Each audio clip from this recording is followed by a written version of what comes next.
이 시간에는 요한복음 5장 19절부터 27절 말씀까지 읽었습니다.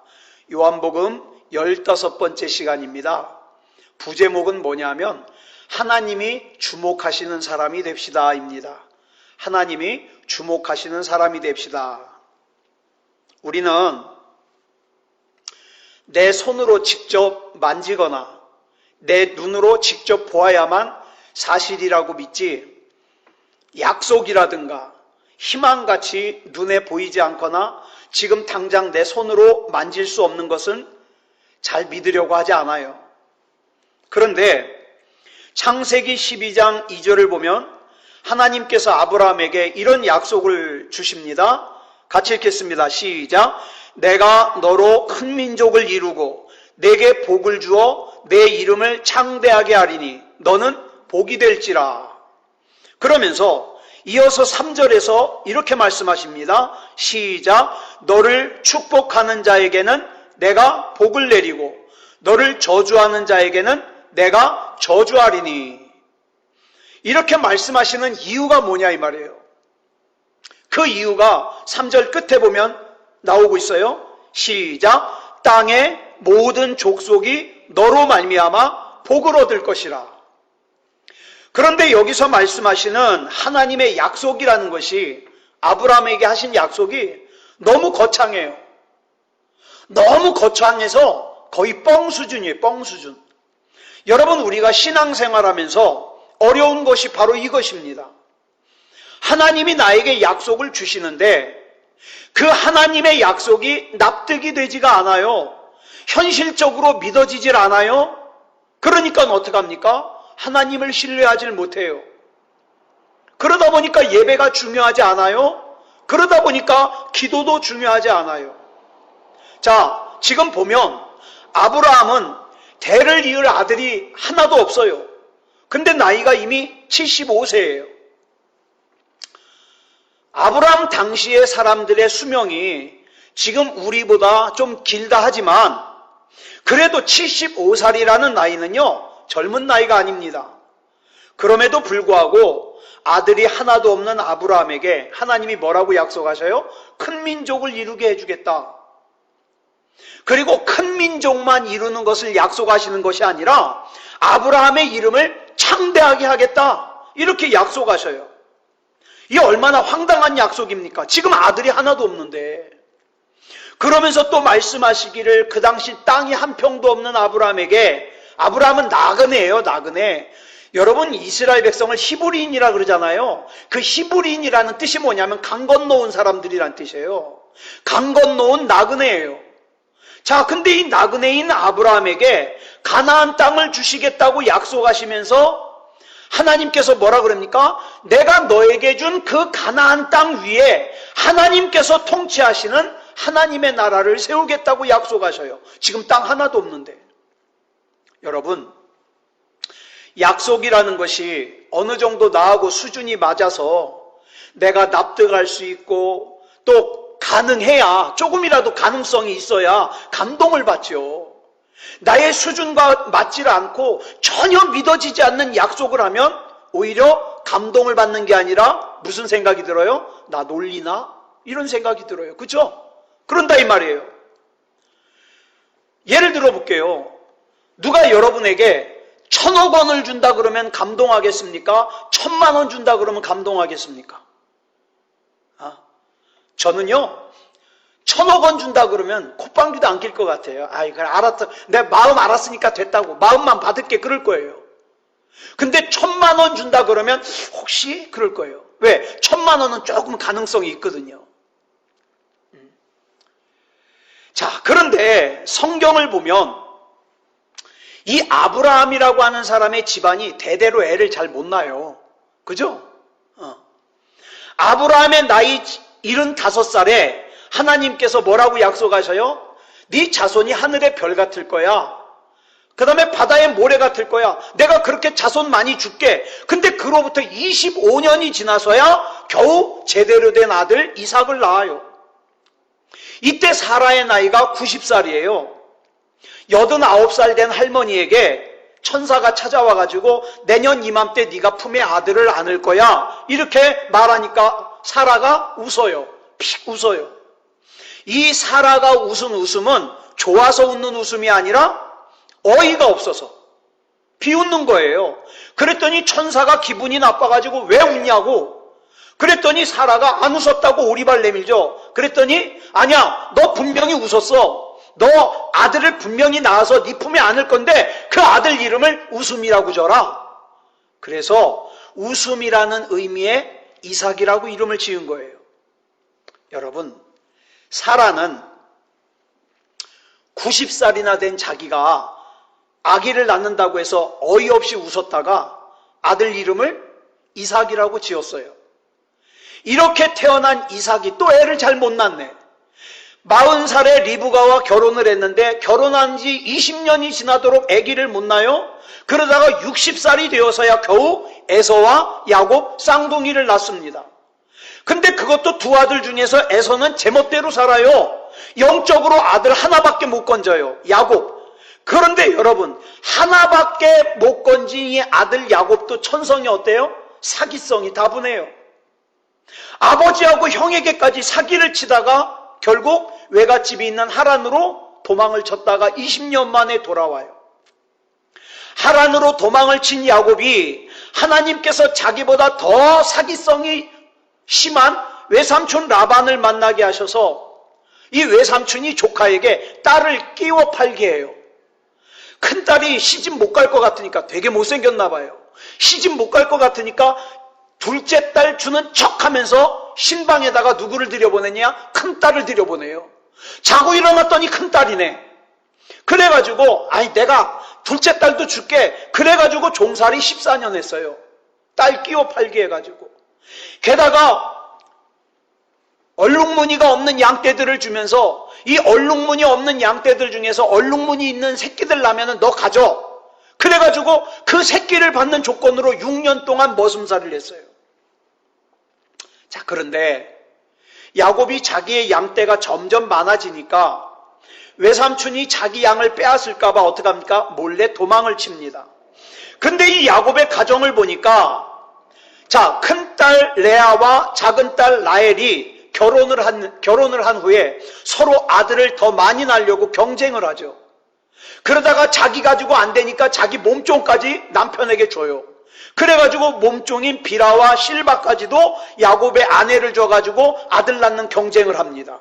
근데 그렇게 경쟁을 했는데도 4명의 여자가 기껏 12명밖에 못 낳아요.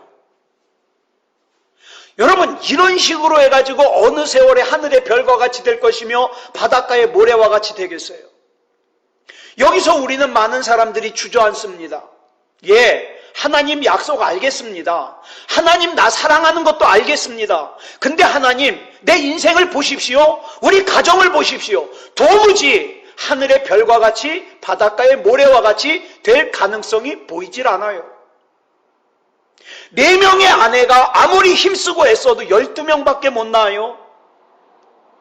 자, 이렇게 3대가 지나는 동안 애를 잘 못 낳아서 애를 태우게 하더니 마침내 하나님께서 야곱 때에 그 식구를 갖다가 애굽의 람셋이라는 곳에다가 들어보내셔서 거기서 본격적으로 아기를 낳게 합니다. 그래서 어떤 신학자들은 이 람셋을 뭐라 그러냐? 인큐베이터라 그래요. 이스라엘 백성을 하나님께서 한 민족, 거대한 민족으로 만드시는 인큐베이터.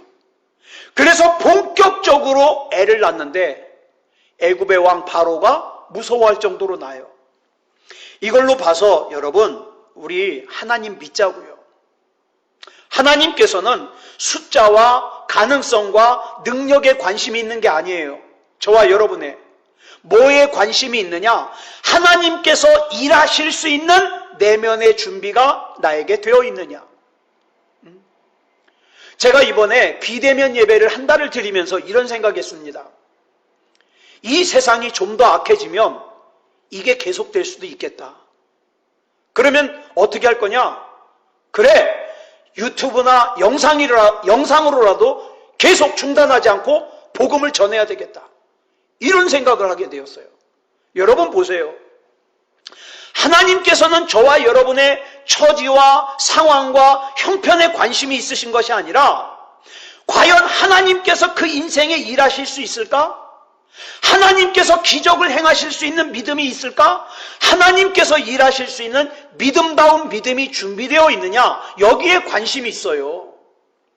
그래서 우리의 내면이 준비되어서 하나님께서 문을 열고 한번 부어주시기 시작하면 감당할 수가 없는 거예요.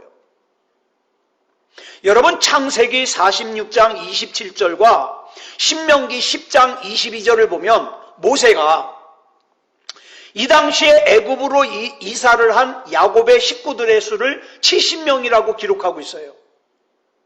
즉 70명의 아브라함의 자손들이 430년 뒤에 몇 명이 된 거예요? 200만 명이 된 거예요. 어마어마한 거죠. 이건 어마어마한 거예요. 이렇게 하나님의 약속은 반드시 이루어집니다. 그러므로 우리는 하나님의 약속을 의심하지 말고 믿음다운 믿음을 준비해서 하나님의 음성에 귀를 기울여야 돼요. 우리는 지금 요한복음 5장을 살펴보고 있습니다. 요한복음 5장에는 베데스다 연못가에서 38년 된 병자를 예수님께서 고치신 사건이 나와요. 다시 한번 점검해 보면 이 베데스다 연못이라는 곳은 옛날부터 전해져 내려오는 전설이 하나 있었는데 가끔 천사가 내려와서 물을 움직이는데 이 물이 움직일 때 제일 먼저 이 물에 들어가는 사람은 어떤 병에 걸렸든지 고침을 받는다는 전설이 전해져 내려오고 있어요. 그래서 이 연못 주변에는 항상 수많은 병자들이 그 연못 주변에 모여가지고 물이 움직이기만을 기다리고 있었습니다. 근데 이 수많은 병자들 가운데 누가 낑겨 있느냐? 38년 된 병자가 끼어 있었어요. 근데 지난주와 지지난주에 분명히 말씀드렸습니다. 이 38년 된 병자는 비록 베데스다 연못이 정말 움직일 때 제일 먼저 들어가는 사람이 어떤 병이든 고침을 받는 것이 사실이라 하더라도 제일 먼저 들어갈 능력이 없는 사람이에요. 자, 그러면 그러한 38년 된 병자를 예수님께서 고치셨어요. 그 베데스다 연못 주변에 병자들이 많이 있었는데 성경을 보니까 분명히 예수님께 고침받은 병자는 38년 된 병자 한 사람뿐이었습니다. 그럼 여기서 질문 하나 드릴게요. 왜 예수님께서는 그곳에 모여있는 수많은 병자들 가운데 유독 38년 된 병자 한 사람만 고치셨을까? 여러분, 절대로 38년 된 병자의 믿음이 다른 병자들의 믿음보다 더 좋아서가 아니에요. 특별히 혼자 고침을 받을 만한 무슨 자격이 있어서도 아니에요. 그럼 예수님께서 거기 모여있는 모든 병자를 고치실 수 있는 능력이 없어서 38년 된 병자 한 사람만 고쳤냐? 그것도 아니에요. 예수님께서는 그 베데스다 연못가에 있는 모든 병자를 고치실 수 있는 능력이 있습니다. 그렇다면 제가 예수님이라면 거기 모여있는 모든 병자들을 고쳤을 것 같아요. 그런데 예수님께서는 거기 모여있는 모든 병자를 고치실 수 있는 능력이 있음에도 불구하고 38년 된 병자 한 사람만 고치셨어요. 이게 오늘 핵심입니다. 왜 그랬을까요? 오늘 본문인 요한복음 5장 19절을 보면 그 답이 나와요. 같이 읽겠습니다. 시작. 그러므로 예수께서 그들에게 이르시되 내가 진실로 진실로 너희에게 이르노니 아들이 아버지께서 하시는 일을 보지 않고는 아무것도 스스로 할 수 없나니 아버지께서 행하시는 그것을 아들도 그와 같이 행하느니라. 성경에서 예수님께서 진실로라든가 진실로 그러면 굉장히 그 뒤에 나오는 말씀을 강조하는 거예요. 그러니까 여기는 지금 진실로예요. 굉장히 중요하단 말이에요. 여러분, 이 진실로를 헬라어 성경을 보면 뭐라 그랬냐? 우리 잘 아는 단어예요. 아멘 이렇게 기록되어 있어요. 아멘. 그러니까 우리가 예배를 드릴 때 아멘 그러잖아요. 무슨 뜻이에요? 진실로 그러합니다. 그거예요. 하나님이 나에게 약속을 주실 때 내가 아멘 그러죠. 진실로 그렇게 될 걸 내가 믿습니다. 그 뜻이에요. 자, 여기서 예수님께서 진실로 진실로라는 말을 해놓고 그 다음에 굉장히 중요한 말씀을 강조하시는데 그 중요한 말씀이 뭐냐? 아들인 예수님은 아버지이신 성부 하나님이 하시는 일을 보지 않고는 아무것도 스스로 할 수 없다, 이 말씀이에요. 이것이 바로 예수님이 일하시는 원칙이에요. 무조건 졸르면 되는 게 아니라 예수님께서는 어떤 일을 행하시기 전에 늘 누구를 쳐다봤어요? 성부 하나님을 쳐다봤어요. 그러면 왜 예수님께서 베데스다 연못가에 모여있는 수많은 병자들을 다 고치실 수 있는 능력이 있으심에도 불구하고 그 중에 38년 된 병자 한 사람만 고치셨는지 우리는 그 이유를 알 수 있습니다. 예수님께서 성부 하나님을 쳐다봤더니 성부 하나님의 눈이 누구를 쳐다보고 있느냐? 38년 된 병자 한 사람 쳐다보고 계시더라, 이 말이에요. 만약에 성부 하나님의 눈이 거기 모여있는 모든 병자를 다 향하고 계셨더라면 예수님께서는 그 베데스다 연못가에 모여있는 모든 병자들을 다 고치셨을 거예요. 그런데 예수님께서 성부 하나님의 눈을 보니까 38년 된 병자 한 사람만 보시더라, 이 말이에요. 이게 왜 중요하냐?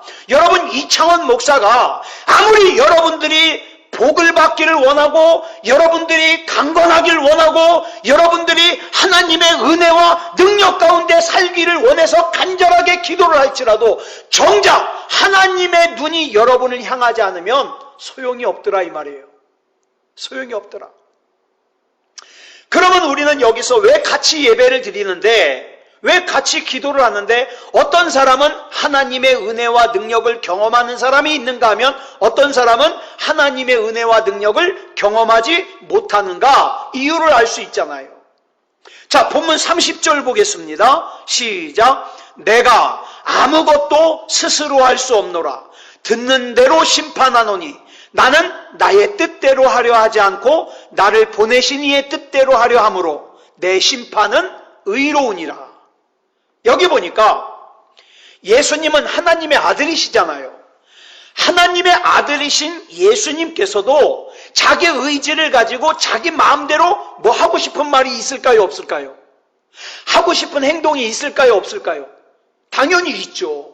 있지만 예수님께서는 하나님의 뜻이 뭔가에 집중하고 하나님의 뜻을 이루어드리기 위해서 일하셨다, 이 말입니다.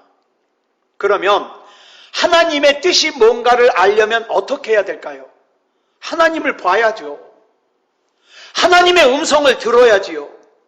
이것이 바로 우리의 선생님 되신 예수님의 삶의 원칙입니다. 예수님께서는 늘 하나님을 보고 하나님의 음성을 듣고 행하셨습니다. 그렇다면 그 예수님을 따르는 우리의 삶의 원칙도 이와 같아야 되지 않겠습니까? 내 생각에는 난 절대 용서 못해. 내 생각에는 난 이 사람 절대 용납 못해. 그래야 할지라도 내가 하나님을 바라봤더니 하나님께서 용서하라 그러시면 용서하는 거예요. 하나님께서 용납하라 그러면 용납하는 거예요. 왜? 그게 하나님의 뜻이니까. 내 생각대로, 내 마음대로, 내 계획대로 사는 것이 아니라 하나님의 얼굴을 보고 하나님의 음성을 들으며 하나님의 뜻대로 살아야 된다, 이 말이에요. 특히나 오늘 저와 여러분이 살고 있는 이 세상이 더 그래요. 더 그래.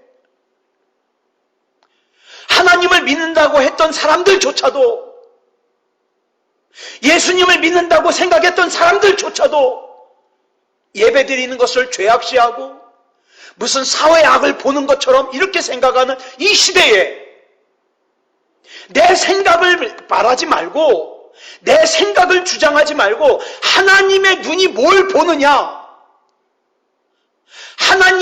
하나님께서 뭘 들으시느냐, 하나님의 뜻이 뭐냐, 이걸 좀 생각하자, 이 말입니다.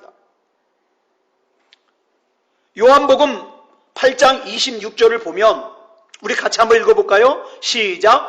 내가 너희에게 대하여 말하고 판단할 것이 많으나 나를 보내신 이가 참되심에 내가 그에게 들은 그것을 세상에 말하노라 하시되. 이 말씀 보면 예수님께서 말씀하시고 싶은 게 많았어요. 판단하실 것도 많았어요. 그렇지만 성부 하나님께서 참되시다는 걸 알기 때문에, 믿기 때문에 내가 말하고 싶은 것도, 내가 판단하고 싶은 것도 다 내려놓는 거예요. 그리고 누구의 뜻대로?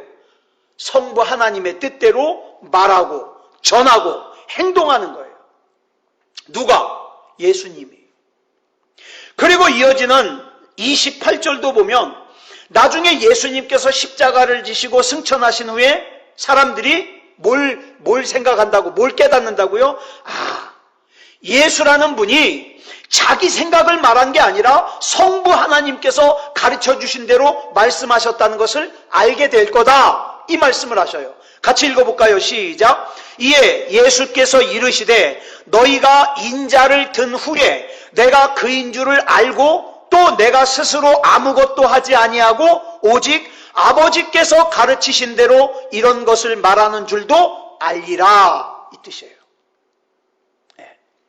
그러면서 이어지는 38절에서 결론적으로 말씀하시기를 이렇게 말씀하십니다. 시작. 나는 내 아버지에게서 본 것을 말하고.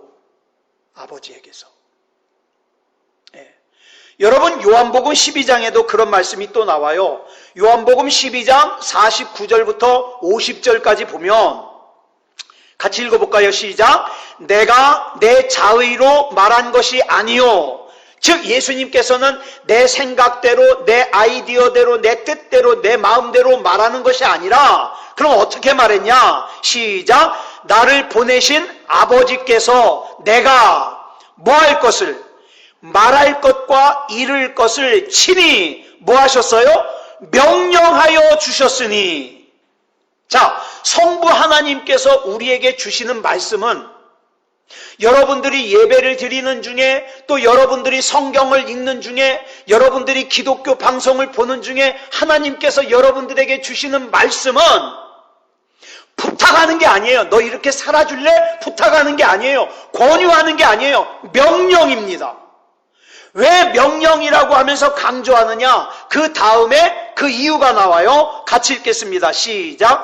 나는 그의 명령이 영생인 줄 아노라. 그러므로 내가 이르는 것은 내 아버지께서 내게 말씀하신 그대로니라 하시니라. 여러분, 이 말씀보다 공동번역 성경의 해석이 이해하기가 더 쉬워요. 같이 읽겠습니다. 시작. 나는 그 명령이 영원한 생명을 준다는 것을 안다. 그래서 나는 무엇이나 아버지께서 나에게 일러주시는 대로 말하는 것뿐이다. 이렇게 말씀하십니다. 즉 내가 하나님을 주목하고 하나님께서 내게 주시는 말씀은 영원한 생명과 관계가 있기 때문에 이렇게 중요하다면 우리의 삶의 원칙은 당연히 어떻게 살아야 돼요? 많은 사람들이 생각하기를 예수님을 내가 잠깐 생각했어. 그 다음에 설교를 들으면서 잠깐 동안 마음이 울컥했어. 그러고 나서는 자기가 하나님과 동행했대요. 자기가 예수님과 동행했대요. 그렇지 않습니다. 예수님과 동행하는 삶은 그렇게 간단하질 않아요. 단순하질 않아요. 때로는 나를 십자가에 못 박아야 돼요. 내 자존심도 십자가에 못 박아야 돼요. 하나님과 교제한다는 것은 그런 순간적으로 울컥하는 감정적인 것이 아니라 늘 세세한 것을 하나님께 묻는 거예요. 하나님, 이거 이렇게 결정해도 되겠습니까? 하나님, 내가 이렇게 살아도 될까요? 묻는 거예요. 이것이 훈련이 되어야만 하나님의 음성을 들을 수 있습니다. 이렇게 하나님의 음성을 듣는 것이 하나님과 교제하는 거예요. 자, 그러면 구체적으로 하나님과 교제를 어떻게 할까요? 예? 다시 말해서 하나님의 음성을 어떻게 들을까요? 두 가지 방법이 있는데 묵상과 기도입니다. 하나님 말씀 묵상하는 거 안 하면서, 기도 안 하면서 하나님과 교제한다? 그거 거짓말이에요. 예? 하나님의 음성을 듣는다? 거짓말이에요. 그러니까 많은 사람들이 자기는 하나님을 믿는다고 하면서 하나님의 뜻과 반대 방향으로 다시스로 가는 배를 타고 간다 이 말이에요. 왜? 내 생각엔 이게 좋아 보이니까, 이게 편해 보이니까. 그렇지 않아요. 이렇게 예수님께서 무슨 일을 하시기 전에 아버지를 주목하는 삶을 살았더니 어떤 일이 벌어집니까? 마가복음 1장 27절을 보면 예수님의 말씀을 듣는 사람들이 하는 말이 나와요. 뭐라고 하느냐? 시작. 이는 어찌미냐? 권위 있는 새 교훈이로다. 예수님의 말씀을 들어보니까 바리새인이 하는 말과 같지 않더라 이 말이에요. 서기관들이 하는 말과 같지 않더라 이 말입니다. 그뿐만이 아니라 예수님께서 말씀하실 때 귀신이 떠나갑니다. 예수님께서 말씀하실 때 병자가 낫습니다. 예수님께서 말씀하실 때 기적이 일어납니다.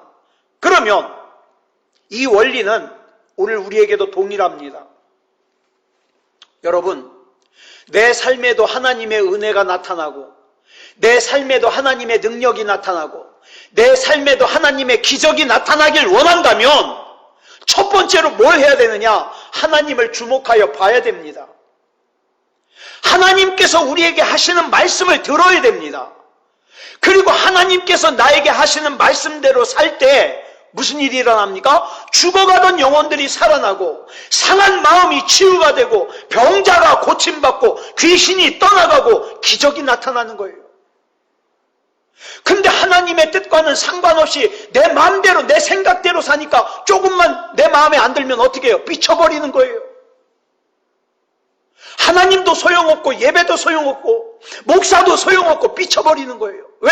하나님의 뜻과 상관없는 인생을 사니까. 그러면 안 된다 이 말이에요. 그렇다면 오늘부터 우리의 삶에도 원칙이 세워져야 돼요.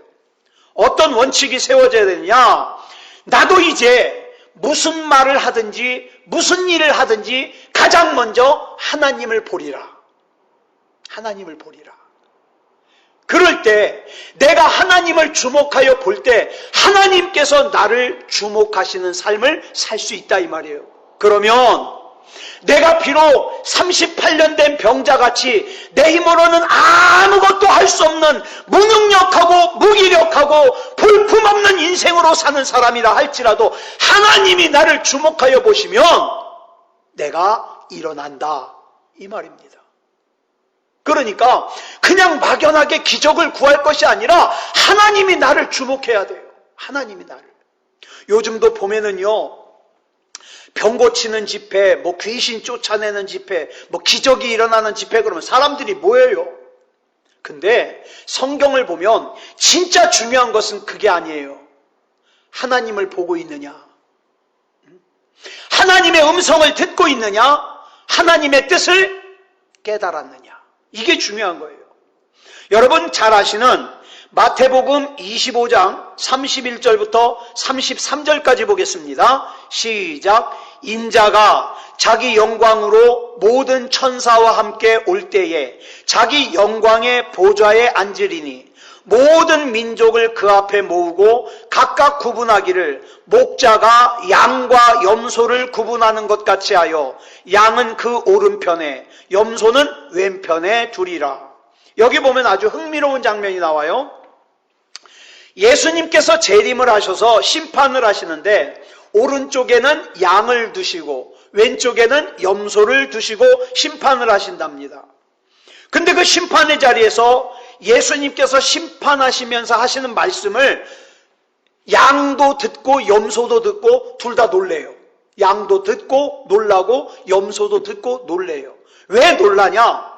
예수님께서 먼저 오른쪽에 있는 양에게 하시는 말씀이 35절부터 36절에 나와요. 같이 읽겠습니다. 시작.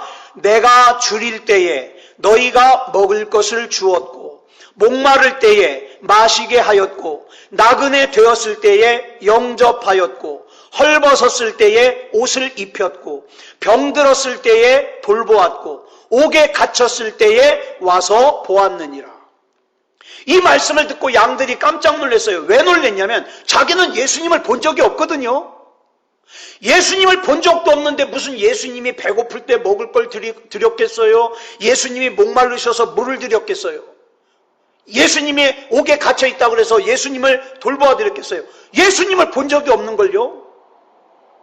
그리고 이번에는 왼쪽에 있는 염소들에게 하시는 말씀을 듣고 염소들도 깜짝 놀래요. 자, 염소들에게 하시는 말씀이 42절부터 43절에 나와요. 같이 읽겠습니다. 시작. 내가 줄일 때에 너희가 먹을 것을 주지 아니하였고 목마를 때에 마시게 하지 아니하였고 나그네 되었을 때에 영접하지 아니하였고 헐벗었을 때에 옷 입히지 아니하였고 병들었을 때와 옥에 갇혔을 때에 돌보지 아니하였느니라. 염소들 역시 예수님을 봤어야 먹을 걸 드리죠. 예수님을 본 적이 없는데요. 자, 그러니까 양들도 염소들도 깜짝 놀란 거예요. 자, 그런데 이 말씀을 듣고 왼쪽에 있던 염소들이 예수님께 따집니다. 그게 44절에 나와요. 시작. 그들도 대답하여 이르되 주여 우리가 어느 때에 주께서 줄이신 것이나 목마르신 것이나 나그네 되신 것이나 헐벗으신 것이나 병드신 것이나 옥에 갇히신 것을 보고 공양하지 아니하더이까. 잘 보세요. 양들에게는 예수님께서 했다 그러시고 염소들에게는 안 했다 그러십니다. 그러면 여기서 예수님께서 말씀하시는 하고 안 하고의 기준이 뭐냐 이 말이에요. 40절을 보면 양들에게 말씀하신 기준이 나오죠. 시작. 임금이 대답하여 이르시되 내가 진실로 너희에게 이르노니, 중요하다는 말이죠. 너희가 여기 내 형제 중에 지극히 작은 자 하나에게 한 것이 곧 내게 한 것이니라 하시고, 그 다음에 45절에 보면 염소에게도 이런 말씀을 하십니다. 시작. 이에 임금이 대답하여 이르시되 내가 진실로 너희에게 이르노니 이 지극히 작은 자 하나에게 하지 아니한 것이 곧 내게 하지 아니한 것이니라 하시니라. 여러분 보세요. 지금 무엇을 기준으로 하고 안 하고를 말씀하시는가? 지극히 작은 자 하나에게 한 것과 하지 않은 것을 가지고 판단하십니다. 우리는 일할 때 잘 드러나는 일을 하고 싶어요. 막 사람들이 알아주고, 그죠? 그런 일을 하면 재미가 있어요. 그런데 아무리 해도 힘만 들고 표시는 나지도 않고 사람들이 알아주지도 않으면 하고 싶지가 않아요. 그런데 여러분 보세요. 성경을 보니까 하나님의 눈은 어디를 향하시는가? 하나님의 마음은 어디를 향하시는가? 하나님 아버지를 바라보지 않아서 하나님 아버지의 눈과 마음이 어디로 향하는지를 몰랐던 염소 같은 사람들은 자기 딴에는 신앙생활을 잘한다고 생각해서 하나님께 칭찬할 걸 기대해요. 하나님께서 자기를 칭찬하실 걸 기대해요. 그래서 마태복음 7장 22절에서 이렇게 말합니다. 시작. 주여 주여 우리가 주의 이름으로 선지자 노릇하며 주의 이름으로 귀신을 쫓아내며 주의 이름으로 많은 권능을 행하지 아니하였나이까. 그러니까 나 칭찬해 달라는 거예요. 주의 이름으로 선지자 노릇하고 주의 이름으로 귀신 쫓아내고 주의 이름으로 권능을 행했다면 하나님의 일 아닙니까? 근데 그 다음 구절인 23절을 보니까 예수님께서 전혀 뜻밖의 말씀을 하시죠. 시작. 내가 너희를 도무지 알지 못하니 불법을 행하는 자들아 내게서 떠나가라. 자, 주의 이름으로 선지자 노릇하며 목사 노릇했어요. 주의 이름으로 귀신을 쫓아내는 능력을 행했어요. 주의 이름으로 많은 권능을 행했어요. 그런데 정작 예수님께서 그 사람들을 향하여 불법을 행하는 자라고 책망하시면서 떠나가라 그러셔요. 그 이유가 무엇 때문일까요? 하나님의 눈이 어디를 향하는지를 몰라요. 하나님의 마음이 어디로 향하는지 몰라요. 하나님의 음성과 하나님의 뜻과 전혀 상관없는 일을 해요. 많은 사람들이 믿음으로부터 떨어져 나가는데도 아무렇지도 않아요. 세상의 가게들은 미어 터지는데도 예배를 못 드리게도 아무렇지도 않아요. 오히려 세상 편에서 교회를 같이 욕을 합니다. 손가락질해요. 여러분, 우리 신앙생활 어떻습니까? 혹시 여러분 중에도 우리가 이렇게 모여가지고 예배드리는 게 헌금 때문이라고 생각하신다면 아주 큰 문제예요. 헌금 때문이 아니에요. 우리 한번 개인적으로 한번 생각해 보자고요. 제가 여러분들에게 보내드린 영상을 가지고 여러분 집에서 예배를 드릴 때 그 여러분의 예배의 자세와 지금의 예배의 자세를 한번 비교해 보자고요. 자, 하나님께서 어디를 보시는지, 하나님의 마음이 어디를 향하시는지, 하나님의 음성이 뭔지, 하나님의 뜻이 뭔지 거기에 관심이 없고 그냥 나 천국에 가기 위해서 나 교회 다녀? 나 하나 잘 살기 위해서 예배 드려? 나 잘 살기 위해서 신앙생활에 그러다가는 자칫 잘못하다가는 정작 하나님과 상관없는 불법을 행하는 자가 될 수 있다 이 말입니다. 그러기 위해서 저와 여러분은 하나님께서 지금 어디를 보시는지, 하나님의 마음이 지금 어디를 향하시는지, 하나님의 음성이 뭔지, 하나님의 뜻이 뭔지, 특히 더 중요한 거 있어요. 하나님께서 나를 지금 주목하고 계시는지 여기에 관심을 두고 신앙생활해야 됩니다. 자, 지난 목요일 날 중대본부에서 교단의 지도자들과 상의를 거듭한 끝에 결론이 300석 이상 되는 교회는 50명 미만, 그 300석 미만의 교회는 20명까지 예배를 드려도 된다고 이렇게 얘기가 나왔어요. 그리고 횟수는 여러 번 해도 괜찮다고, 1부, 2부, 3부 해도 괜찮다고 그렇게 결과가 나왔어요. 근데 여러분, 제 생각이에요. 제 생각에는 이거 2주밖에 못 갑니다. 2주 지나면, 추석 지나면 분명할 거예요. 또 비대면 예배 드리라 그럴 거예요. 또 여러분들에게 영상으로 보내드려야 되는 일들이 생길 것 같습니다. 이 2주가 유예가 된 것이 추석을 앞두고 장사하는 사람들이 하도 저기 하니까 그 사람들을 풀어주는데 계속해서 기독교만, 교회만 이렇게 묶어놨다가 안 해줄 수 없으니까 조금 완화를 시켜준 거거든요. 근데 여러분, 우리 그거 기억하시자고요. 이러한 때에 하나님께서 우리를 주목하시고 또 하나님께서 주목하시는 믿음다운 믿음을 가지고 혹시 또 2주 후에 모이지 마라! 영상으로만 보내라! 그래서 제가 여러분들에게 영상을 준비해서 보내드리더라도 절대로 누워서 보거나 이상하게 보거나 하지 말고 정말 내 나름대로는 가장 최선의 경건한 모습으로 하나님 앞에 예배 드리십시오. 이것이 바로 저와 여러분이 사는 길이고 우리 가정이 사는 길이고 우리 교회가 사는 길이에요. 왜? 하나님이 주목하시는 사람이 돼야 되잖아요. 하나님이 주목하시는 가정이 돼야 되잖아요. 하나님이 주목하시는 교회가 돼야 되잖아요.